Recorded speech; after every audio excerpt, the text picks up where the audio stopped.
There was a shooting in Florida today.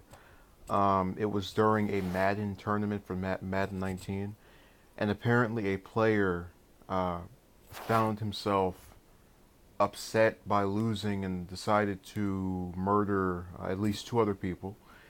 Um, there have not been confirmations as to what the names of the victims were as I record this, but there are people who have speculated it was several players that were depicted on screen in a few instances.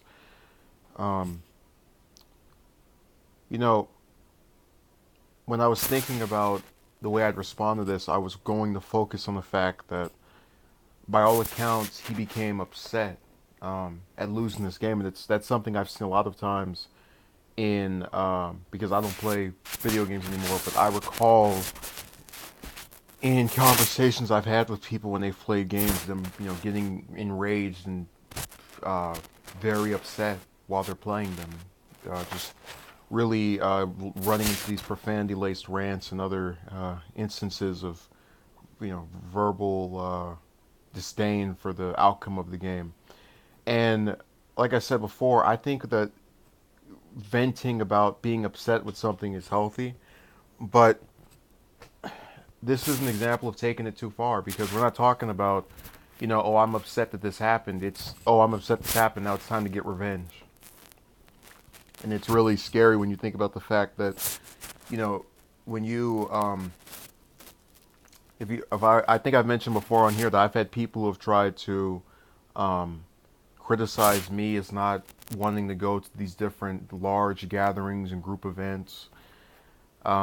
And that there's always this position of, oh, you're just saying these things to get out of going or whatever. But I don't live in La La Land. I don't pretend as though things are all safe and peachy. I mean, I don't mean to insult the people who went there, but this kind of makes my point that you have events that are geared or designed toward a certain group of people, gamers in that instance. If it's a mall, people who like to shop and look at things.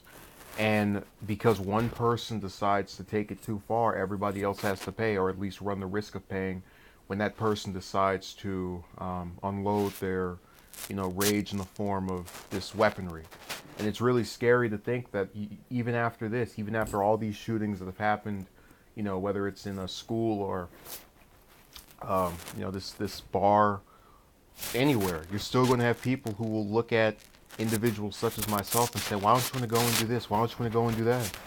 Um, no ability to empathize or at least retain a long-term view of what happened. So those are the things that went through my mind as I was reading about this story.